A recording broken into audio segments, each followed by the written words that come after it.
নমস্কাৰ আপোনালোকক পুনৰবাৰ ৰিজেট ষ্টাডি চেনেলটোলৈ স্বাগতম জনাইছো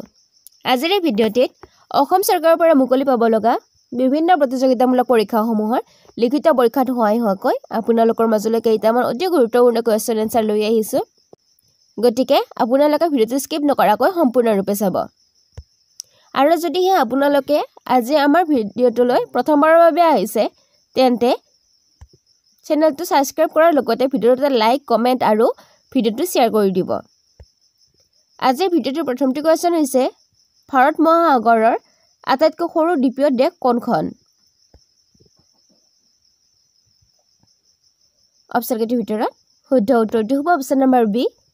মালদ্বীপ মনত ৰাখিব ভাৰত মহাসাগৰৰ আটাইতকৈ সৰু দ্বীপীয় দেশ হৈছে মালদ্বীপ নেক্সট কোৱেশ্চনটিত আছে গৰম মৰুভূমি আৰু ইয়াৰ আশে-পাশে বতাহৰ ধূলিৰ দ্বাৰা গঠিত মাটিক কি বোলে অপচন কেইটাৰ ভিতৰত শুদ্ধ উত্তৰটো হ'ব অপচন নম্বৰ সি লছ মাটি মনত ৰাখিব মৰুভূমি আৰু ইয়াৰ আশে-পাশে বতাহৰ ধূলিৰ দ্বাৰা গঠিত মাটিক লছ মাটি বুলি কোৱা হয় নেক্সট কোৱেশ্চনটিত আছে তলৰ কোনখন মহাদেশ গণ্ডৱানাৰ লেণ্ডৰ অংশ নাছিল অপচন কেইটাৰ ভিতৰত শুদ্ধ উত্তৰটো হ'ব অপচন নম্বৰ বি উত্তৰ আমেৰিকা মনত ৰাখিব উত্তৰ আমেৰিকা গণ্ডৱানা লেণ্ডৰ অংশ নহয় নেক্সট কোৱেশ্চনটিত আছে সাহাৰা আফ্ৰিকাৰ কোনটো অংশত অৱস্থিত অপচন কেইটাৰ ভিতৰত শুদ্ধ উত্তৰটো হ'ব অপচন নম্বৰ ডি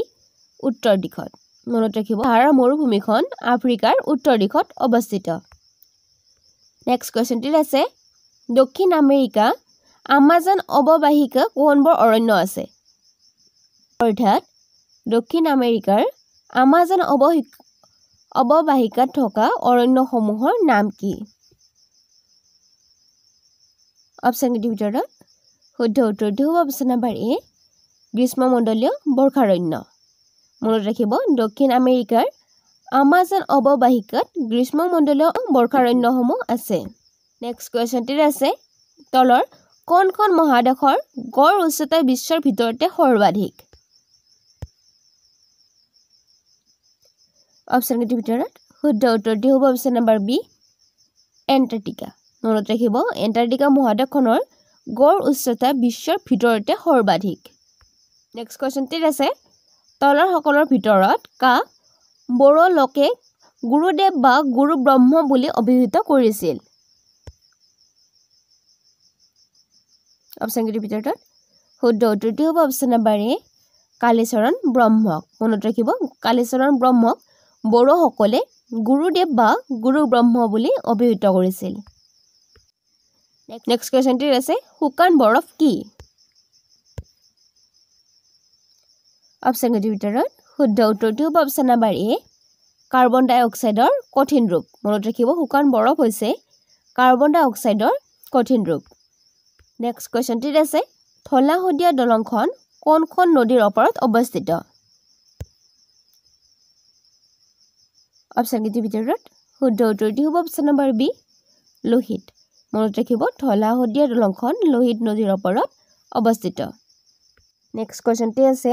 অসমৰ কোনখন জিলাৰ আন্তৰ্জাতিক সীমা দীঘলীয়া অপচন কেইটাৰ ভিতৰত শুদ্ধ উত্তৰটো হ'ব অপচন নম্বৰ খ ধুবুৰী মনত ৰাখিব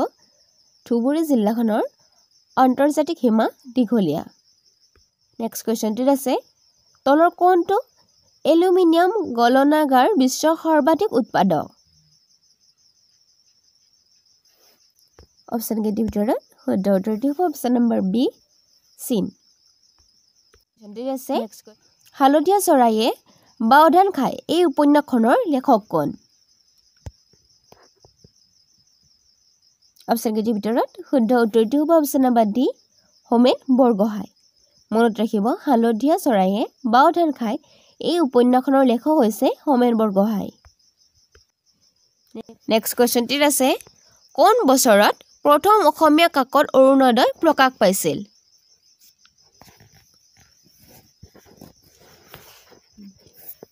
অপচন কেইটাৰ ভিতৰত শুদ্ধ উত্তৰটো হ'ব অপচন নম্বৰ বি 1846 চনত মনত ৰাখিব অৰুণোদয় বাতৰি কাকতখন 1846 চনত প্ৰকাশ পাইছিল কোৱেশ্চনটিত আছে বিখ্যাত অসমীয়া উপন্যাস মিৰি জীয়ৰী লেখক কোন অপচন কেইটাৰ ভিতৰত শুদ্ধ উত্তৰটো হ'ব অপচন নম্বৰ ক ৰজনীকান্ত বৰদলৈ মনত ৰাখিব অসমীয়া উপন্যাস মিৰি জীয়ৰী লেখক হৈছে ৰজনীকান্ত বৰদলৈ কোৱেশ্চনটিত আছে অসম মহিলা সমিতি কোন বছৰত প্ৰতিষ্ঠা কৰা হৈছিল অপচন কেইটাৰ ভিতৰত শুদ্ধ উত্তৰটো হ'ব অপচন নম্বৰ এ 1926 চনত মনত ৰাখিব অসম মহিলা সমিতি 1926 চনত প্ৰতিষ্ঠা কৰা হৈছিল নেক্সট কোৱেশ্চনটি আছে কোন চনত অসম সংস্থা গঠন হৈছিল অপচন কেইটাৰ ভিতৰত শুদ্ধ উত্তৰটো হ'ব অপচন নম্বৰ চি 1903 চনত মনত ৰাখিব অসম সংস্থা 1903 চনত গঠন হৈছিল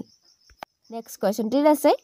কোন বছৰত বৰদলৈ ট্ৰফি আৰম্ভ হৈছিল অৰ্থাৎ কোন বছৰৰ পৰা বৰদলৈ ট্ৰফি আৰম্ভ হৈছিল অপচন কেইটাৰ ভিতৰত শুদ্ধ উত্তৰটো হ'ব অপচন নম্বৰ বি 1952 চনৰ পৰা মনত ৰাখিব 1952 চনৰ পৰা বৰদলৈ ট্ৰফি আৰম্ভ হৈছিল নেক্সট কোৱেশ্চনটি আছে ফখৰুদ্দিন আলী আহমেদ ভাৰতৰ কিমান সংখ্যক ৰাষ্ট্ৰপতি আছিল অপচন কেইটাৰ ভিতৰত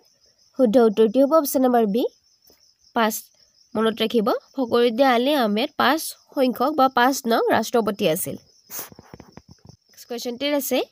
বাণ ৰজাৰ পিতৃ কোন আছিল